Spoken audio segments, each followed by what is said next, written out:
எடப்பாடி பழனிசாமி அவர்களை வச்சுக்கிட்டு தமிழ்நாட்டுக்குள்ள ரிமோட் கண்ட்ரோல் மூலம் பயன்படுத்தி தமிழ்நாட்டை கண்ட்ரோல் பண்ணணும்னு இன்னைக்கு மோடி விரும்புறாரு. விடுவோமா? தமிழ்நாடு என்னைக்குமே டெல்லிக்கு அவுட் ஆஃப் கண்ட்ரோல் தான் அப்படிங்கறத இந்த தேர்தல்ல நாம நிரூபிச்சு காட்டுவோமா?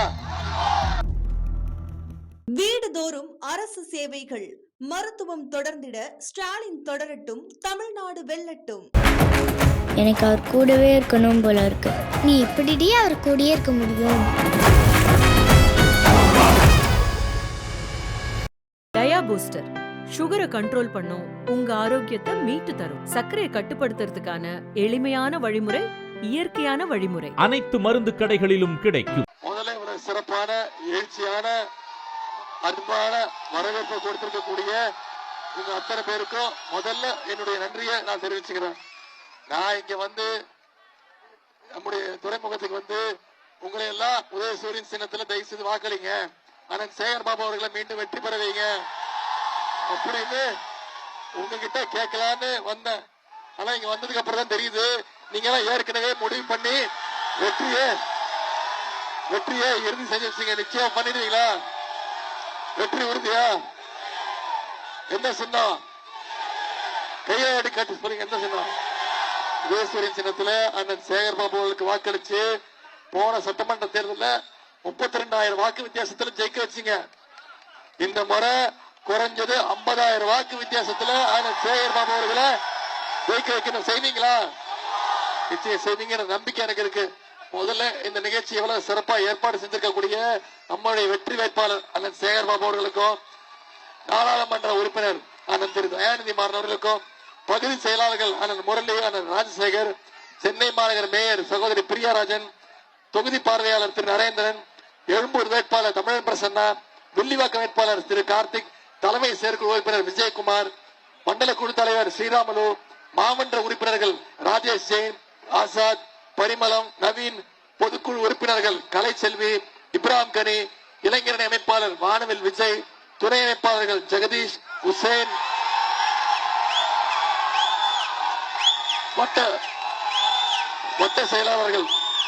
வட்ட செயலாளர்கள் அண்ணாதுரை, ராமமூர்த்தி, ஜெய்சங்கர், கதிரவன், ரவிச்சந்திரன், சதீஷ்குமார், பிரபாகரன், சத்யநாராயணன், புகழேந்தி, அஸ்லாம், கதிரவன் என்கிற ராஜா, பரத்குமார், கவியரசு, பார்த்திபன், அதே போல இளைஞரணி உள்ளிட்ட அனைத்து சார்பு அணிகளுடைய நிர்வாகிகள், நம்முடைய மதச்சார்பற்ற முற்போக்கு கூட்டணி கட்சியை சார்ந்த சகோதரர்கள், இந்திய தேசிய காங்கிரஸ், திராவிடர் கழகம், தேசிய முற்போக்கு திராவிடர் கழகம், இந்திய கம்யூனிஸ்ட் கட்சி, மார்க்சிஸ்ட் கம்யூனிஸ்ட் கட்சி, விடுதலை சிறுத்தைகள், மறுமலர்ச்சி திராவிட முன்னேற்ற கழகம், இந்திய யூனியன் முஸ்லிம் லீக், மனிதநேய மக்கள் கட்சி, மனிதநேய ஜனநாயக கட்சி, மக்கள் நீதி மையம், தமிழ் புலிகள் கட்சி, SDPI உள்ளிட்ட அனைத்து தோழமை கட்சியை சார்ந்த நண்பர்களுக்கும், அதே மாதிரி பெருமளவு வந்திருக்கக்கூடிய தாய்மார்கள், அக்காக்களுக்கும், தங்கைகளுக்கும், பாட்டிகளுக்கும், சகோதரிகள், உங்க அத்தனை பேருக்கும், முத்தமிழர் கலைஞருடைய உயிரினும் மேலான அன்பு உடன்பிறப்புகள் உங்க அத்தனை பேருக்கும்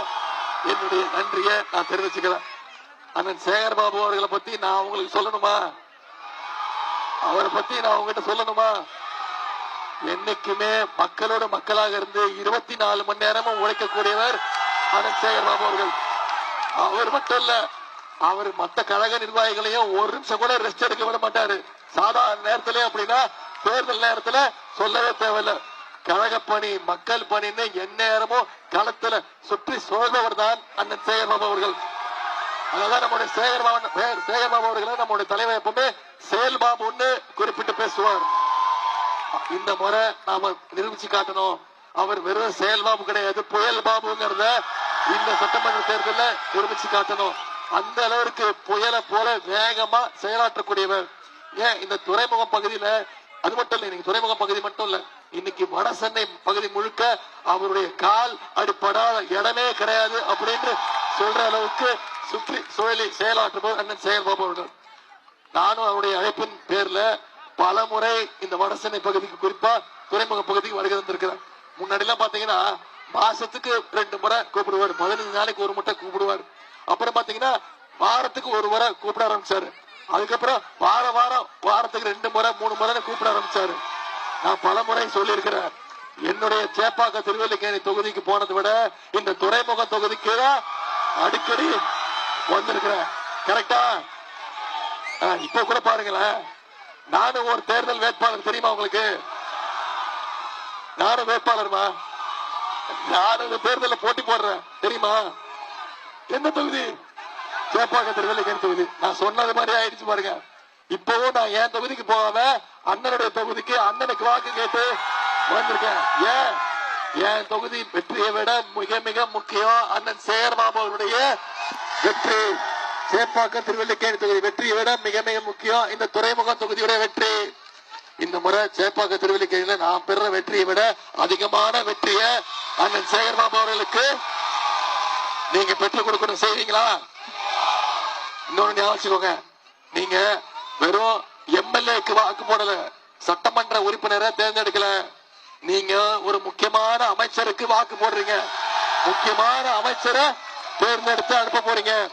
உதாரணத்துக்கு போன முறை இந்து சமய அறநிலையத்துறை அமைச்சரா எவ்வளவு சிறப்பா செயல்பட்டாருன்னு உங்க அத்தனை பேருக்கு தெரியும். பல ஆண்டுகளா ஆக்கிரமிப்பில் இருந்த கோயில்களோட சொத்துக்களை எல்லாம் இன்னைக்கு தமிழ்நாடு அரசுக்கு மக்களுக்கு மீட்டு கொடுத்தவர் அண்ணன் சேகர்பாபு அவர்கள். தமிழ்நாடு முழுக்க 4000க்கும் அதிகமான கோயில்கள்ல குடமுழுக்கு யார் நடத்தினா? அண்ணன் சேகர்பாபு அவர்கள். பல்லாயிரக்கணக்கான ஜோடிகளுக்கு அரசு சார்பாக இலவச திருமணத்தை நடத்தி வச்சார் அண்ணன் சேகர்பாபு அவர்கள். அது மட்டும் இல்ல, எந்த பண்டிகையும் வர்றதில்ல, வருடம் முழுக்க இந்து, கிறிஸ்டியன், இஸ்லாமியர் இப்படி எல்லா சமுதாயத்தோடும் ஒரே வித நட்போடவும் அன்போடவும் பழகக்கூடியவர் நம்மள ஒருத்தர் அண்ணன் சேகர்பாபு அவர்கள். எல்லா பண்டிகையும் கிராண்டா செலிபிரேட் பண்ணுவார். இப்படி அனைத்து மக்களுக்கும் பாதுகாப்பாக இருக்கவர், உறுதுணையாக இருக்கிறவர் தான் அண்ணன் சேகர்பாபு அவர்கள். அவரை நீங்க தேர்ந்தெடுத்து அதிகமான வாக்கு வித்தியாசத்துல இந்த மாதிரி வாக்குறுதி கொடுத்திருக்கிறீங்க. 50,000 ஓட்டு வித்தியாசத்துல தேர்ச்சி காட்டினீங்களா?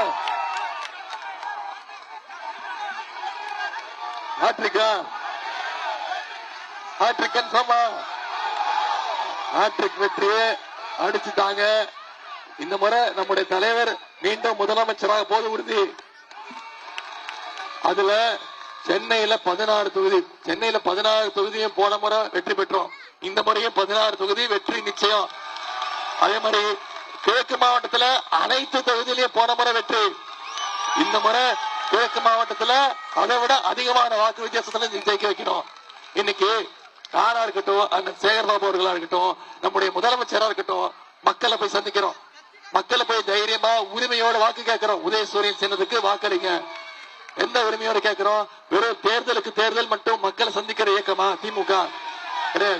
வருஷம் முழுக்க 24 மணி நேரமும் எந்த நேரமும் மக்களுக்கு என்ன தேவையோ அதை பார்த்து பார்த்து செய்யக்கூடியவங்க, மக்களோட களத்துல நிக்கக்கூடியவர் அண்ணன் சேகர்பாபு, நம்முடைய முதலமைச்சர் எல்லாரும். அதனாலதான் இன்னைக்கு அண்ணன் சேகர்பாபு அழைச்சிட்டு வந்து இந்த தொகுதிக்கு கடந்த 5 வருஷத்துல என்னென்ன செஞ்சிருக்கிறாருங்கிறத எடுத்துக்காட்டுவதற்கு ஒரு சின்ன எடுத்துக்காட்டு தான் இது. 5700 கோடி ரூபாய் மதிப்பீட்டுல மதுரவாயில் துறைமுகம் உயர்மட்ட சாலை பணிகள் நடைபெறுகிறதுனா அண்ணன் சேகர்பாபுடைய முயற்சி. இன்னைக்கு 6 கோடி ரூபாய் ஒதுக்கீடு செய்யப்பட்டு ராஜாஜி சாலையில மழைநீர் வடிகால் பணிகள் யார் செஞ்சு கொடுத்தா? அண்ணன் சேகர்பாபு அவர்கள். கல்யாணபுரத்துல 10 கோடி ரூபாய் மதிப்பீட்டுல சலவை கூடத்தை புதுசா கட்டி கொடுத்தது யாரு? அண்ணன் சேகர்பாபு. அதே மாதிரி முழுக்க முழுக்க குடியிருப்புகள் கட்டுமான பணிகள் பிஆர்என் கான் பகுதியில ஆரம்ப சுகாதார நிலையம், நகர்ப்புற ஆரம்ப சுகாதார நிலையம் யார் கட்டி கொடுத்தா? அண்ணன் சேகர்பாபு அவர்கள். அங்கப்ப நாயன் தெருவில் ஊர்து பள்ளிக்கு கூடுதல் கட்டிடங்கள் யார் கட்டி கொடுத்தா? அண்ணன் சேகர்பாபு. 2 கோடி ரூபாய் ஒதுக்கீடு பண்ணி பவளக்கார தெருவில் ஒரு பல்நோக்கு மைய கட்டிடம் அண்ணன் சேகர்பாபு அவர்கள் கட்டி கொடுத்தது. 60வது வட்டத்துல இன்னைக்கு சாலையோர விளையாட்டு மைதானம் யார் அமைச்சு கொடுத்திருக்கா? அண்ணன் சேகர்பாபு. கல்யாணபுரம் குடியிருப்பு பகுதியில் புதிய விளையாட்டு திடல் அமைக்கின்ற பணிகள், இப்படி பல்வேறு பணிகளை செஞ்சு கொடுத்திருக்கார். இந்த தொகுதியில மட்டும் தமிழ்நாட்டுக்கு எடுத்துக்காட்டாக 3 முதல்வர் படைப்பகங்கள், நவீன தொழில்நுட்பத்துடன் கூடிய கம்ப்யூட்டர் கணினிகள், லைப்ரரி. இன்னைக்கு இன்னும் சொல்ல போனா இன்னைக்கு தமிழ்நாட்டிலேயே ஒரு எடுத்துக்காட்டு தொகுதியாக இந்த துறைமுக தொகுதியை அண்ணன் சேகர்பாபு அவர்கள் வழிநடத்தி கொண்டிருக்கிறார். 40 ஆண்டு கால மாநகராட்சி பண்டிகை ஸ்மார்ட் கிளாஸ் ரூம்ஸ் வசதியுடன் இன்னைக்கு நவீன வகுப்பறையுடன் புதுசா கட்டப்பட்டிருக்கு. சாலையோரம் வசித்து வந்த 1500 குடும்பங்களுக்கு இன்னைக்கு புதிய அடுக்குமாடி குடியிருப்புகள் கட்டி கொண்டிருக்கோம். உடல்நலனை பராமரிக்கின்ற வகையில பிசியோதெரபி சென்டர், டயாலிசிஸ் சென்டர், மறுவாழ்வு மையங்கள், விளையாட்டு திடல்கள், பிளே கிரவுண்ட் இந்த தொகுதி முழுக்க அமைச்சு கொடுத்திருக்கிறார். யாரை கவுனி மேம்பாலம், பல்வேறு தடைகளை கடந்து இன்னைக்கு கட்டி முடிக்கப்பட்டு இருக்கு. அதே மாதிரி பழமையான பம்பிங் ஸ்டேஷன் அனைத்தையும் இன்னைக்கு புதுப்பித்து கொடுத்திருக்கிறார். பாரதி மகளிர் கல்லூரியில ஆய்வகத்துடன் கூடிய கூடுதல் கட்டிடங்கள் யார் கட்டி கொடுத்தா? அண்ணன் சேகர்பாபு அவர்கள். பிராட்வே பேருந்து முனையம் மல்டி லெவல் பார்க்கிங் வசதியுடன் இன்னைக்கு உயர்த்தப்பட்டிருக்குன்னா அதற்கு காரணம் சேகர்பாபு அவர்கள். பாரதி மகளிர் கல்லூரியில இன்னைக்கு கலையரங்கம் கட்டுகின்ற பணி துவங்கி இருக்கு. முதல்வர் படைப்பகம், நூலகம், வால்டாக் சாலையில ஒரு முதல்வர் படைப்பகம், இப்படி பல்வேறு திட்டங்களை அண்ணன் சேகர்பாபு அவர்கள் செஞ்சு கொடுத்திருக்கிறார். இதெல்லாம் ஒரு சின்ன எடுத்துக்காட்டு தான். திட்டங்களை சொல்லும் போது எனக்கே மூச்சு வாங்குது. அடுத்த முறை சேகர்பாபு அவர்கள் இன்னும் அதிகமான திட்டங்களை நம்முடைய துறைமுக தொகுதிக்கு நிச்சயம் செய்வார். அந்த நம்பிக்கை உங்களுக்கு இருக்கா? நம்முடைய 5 வருட திராவிட மாடல் ஆட்சியில என்னென்ன சொன்னோம், என்னென்ன செஞ்சு கொடுத்துருவோங்கிறத ஞாபகப்படுத்த விரும்புறேன். போன முறை நம்முடைய முதலமைச்சர் ஒரு வாக்குறுதி கொடுத்தாரு. திராவிட மாடல் ஆட்சி அமைஞ்சோடனே மகளிருக்கு கட்டணமில்லா பேருந்து திட்டத்தை அறிமுகப்படுத்துறேன்னு சொன்னார். செஞ்சு கொடுத்தோமா இல்லையா? ஆட்சி பொறுப்பேற்ற நம்முடைய தலைவர் போட்ட முதல் கையெழுத்து மகளிருக்கு கட்டணமில்லா பேருந்து திட்டம். இன்னைக்கு மகளிர் அந்த திட்டத்தின் மூலம் ஒவ்வொரு மாசமும் 900 ரூபாயில இருந்து 1000 ரூபாய் வரைக்கும் சேமிச்சிட்டு இருக்காங்க. இன்னைக்கு அரசு பள்ளியில படிக்கக்கூடிய குழந்தைங்க பசியோட படிக்க கூடாதுன்னு முதலமைச்சர் காலை உணவு திட்டத்தை அறிமுகப்படுத்தணும். 1ஆம் வகுப்புல இருந்து 5ஆம் வகுப்பு வரை படிக்கக்கூடிய அனைத்து குழந்தைங்களுக்கும் காலைல ஸ்கூலுக்கு வந்தாங்கன்னா முதல்ல தரமான காலை உணவு கொடுக்கிறோம். அதன் பிறகு தரமான கல்வி கொடுக்கிறோம். 20 லட்சம் குழந்தைங்க திட்டத்துல பயன்படுறாங்க. அரசு பள்ளியில படிச்சு உயர்கல்வி படிக்க போற மாணவ மாணவிகள் கல்வி ஊக்கத்தொகை கொடுக்கணும்னு தனியார் கல்லூரியாக இருந்தாலும் சரி அவங்களுக்கு மாசம் 1000 ரூபாய் கல்வி ஊக்கத்தொகை நம்முடைய திராவிட மாடல் அரசு கொடுக்குது. சென்ற மாசம் மட்டும் 2 மாசத்துக்கு முன்னாடி மட்டும் 10 லட்சம் கல்லூரி மாணவ மாணவிகளுக்கு லேப்டாப் வழங்கப்படும் சொல்லி ஒரே மாசத்துல கொடுத்து முடிச்சிருக்கோம். அதிமுக ஆட்சியில கொடுத்தாங்க. யாரு கொடுத்தாங்க? பள்ளிக்கூடம் படிக்கிற குழந்தைங்களுக்கு லேப்டாப் கொடுத்தாங்க. அப்புறம் நிப்பாட்டிட்டாங்க. 2019ஆம் ஆண்டு நிப்பாட்டிட்டாங்க. ஆனா நம்முடைய முதலமைச்சர் இந்த லேப்டாப் பள்ளிக்கூட குழந்தைகளை விட கல்லூரி மாணவ மாணவிகளுக்கு உபயோகமாக இருக்கும்னு இன்னைக்கு 10 லட்சம் லேப்டாப்களை கொடுத்திருக்கிறோம். இதை விட மிக மிக முக்கியமான திட்டம் உங்க அத்தனை பேருக்கு தெரியும். போன முறை அவன் கொடுத்த வாக்குறுதி கலைஞர் மகளிர் உரிமை தொகை. இன்னைக்கு ஒவ்வொரு மாசமும் 1,31,00,000 மகளிருக்கு மாசம் 1000 ரூபாய் நம்முடைய முதலமைச்சர் அவர்கள் கொடுத்திருக்கிறாங்க. அந்த திட்டத்தை எப்படியாவது தடுத்து நிப்பாட்டணும்னு அதிமுகவும் பாஜகவும் தேர்தலை காட்டி நிப்பாட்டணும்னு முயற்சி பண்ணாங்க. நம்முடைய தலைவர் என்ன பண்ணாரு? நான் 1000 ரூபாய் கொடுத்தா நீ நிப்பாட்டுறியா, இப்ப 5000 ரூபாய் கொடுக்கற, நீ எப்படி நிப்பாட்டுற பாக்குறேன்னு சொல்லி பிப்ரவரி மாசம், மார்ச் மாசம், ஏப்ரல் மாசம் 3 மாசத்துக்கு சேர்த்து 3000, கோடை கால சிறப்பு நிதி 2000, 5000 ரூபாய் நம்முடைய முதலமைச்சர் கொடுத்தாங்க. 1,31,00,000 குடும்பங்களுக்கு 5000 ரூபாய் முதலமைச்சர் கொடுத்தாங்க.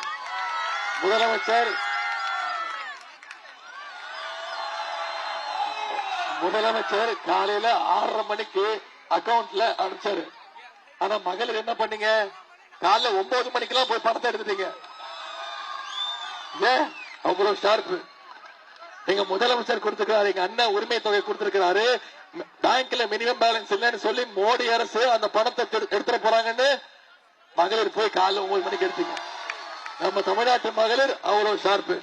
இதே மாதிரி ஷார்ப்பா 23ஆம் தேதி வாக்குச்சாவடிக்கு போய் அதன் சேகர்பாபு அவர்களுக்கு உதயசூரியன் சின்னத்துல வாக்களிக்க செய்வீங்களா? இன்னும் சில வாக்குறுதிகளை கொடுத்திருக்கிறோம். அதை மட்டும் ஞாபகப்படுத்த விரும்புறேன். மகளிர் உரிமை தொகை 1000 ரூபாய் கொடுத்தோம்ல, இப்ப திராவிட மாடல்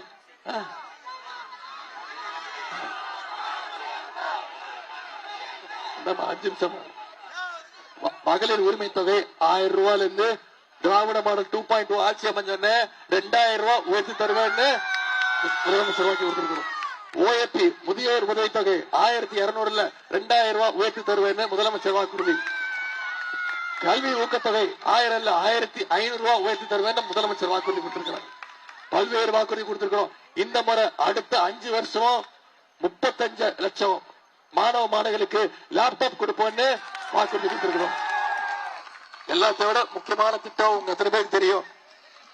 ஆட்சி அமைஞ்சோன்னு நம்முடைய தலைவர் முதலமைச்சர் அவர்கள் ஒவ்வொரு வீட்டுக்கும் ஒவ்வொரு மகளிரிடத்திலையும் 8000 ரூபாய் மதிப்புள்ள கூப்பன் கொடுத்துருவோம். உங்க வீட்டுக்கு என்ன தேவையோ என்ன மின்சாதன வசதி தேவையோ, ஏசியா, பிரிட்ஜா, டிவியா, எது தேவையோ மகளிர் நீங்களே முடிவு பண்ணி அந்த பொருட்களை வாங்கிக்கலான்னு நம்முடைய முதலமைச்சர் அவர்கள் அறிவிச்சிட்டார்.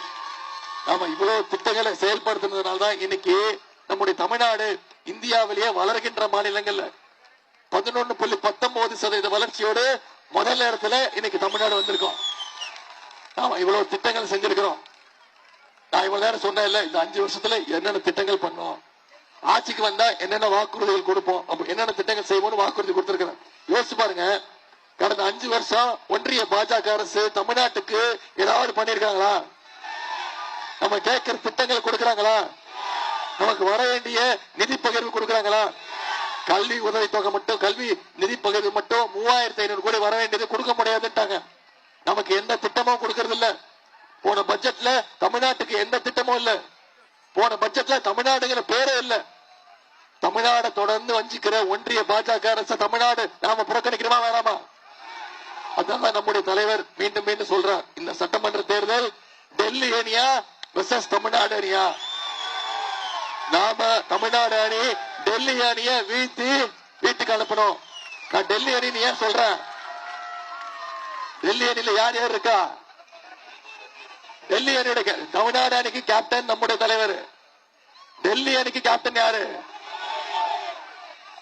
பிரதமர் திரு மோடி அவர்கள். அவர் கூட யார் யார் இருக்கா?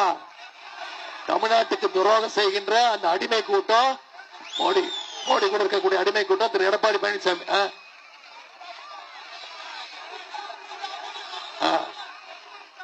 முரட்டு பக்தர்கள் பார்த்திருப்பீங்க, முரட்டு தொண்டர்கள் கேள்விப்பட்டிருப்பீங்க. எங்கேயாவது பார்த்திருக்கீங்களா ஒரு முரட்டு அடிமைய? இத சொன்னதுக்கு ஒரு கோவம் வந்துருச்சு. என்ன தெரியுமா சொல்றாரு எடப்பாடி பழனிசாமி அவர்கள்? என்ன, உதயநிதி எப்பயோ செத்து போயிருக்கணும், இப்ப உயிரோட இருந்து என் உயிரை வாங்குறான் அப்படின்ட்டாரு. என்ன பார்த்து இப்படி சொல்லிட்டாருமா? ரொம்ப டென்ஷனா வராரு. பிபி மாத்திரம் போட்டு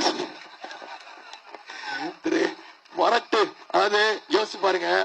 அவர் என்ன சொல்றாருன்னா, எடப்பாடி பழனிசாமி, உதயநிதிக்கு எந்த அனுபவமே கிடையாது. ஆமா, நிச்சயம் அவருக்கு இருக்கக்கூடிய அனுபவம் எனக்கு கிடையாது. அப்படி என்ன அனுபவம் கிடையாது? இந்த அனுபவம் எனக்கு கிடையாதுமா. இது என்னன்னு தெரியுமாமா? கீழே ஒருத்தர் படுத்திருக்காரு, நீங்க கார்பெட் நினைச்சுப்பீங்க. இந்த அனுபவம் எனக்கு கிடையாது. பதவிக்காக யாரு காலை பிடிச்சு தொங்குற அனுபவம் எனக்கு கிடையாது. சங்கி கூட்டத்துக்கிட்ட பயப்படுற அனுபவம் எனக்கு கிடையாது. இதைத்தாமா சொன்னேன். கோச்சுக்கிட்டாரு, ரொம்ப ரொம்ப திட்டுறாரு.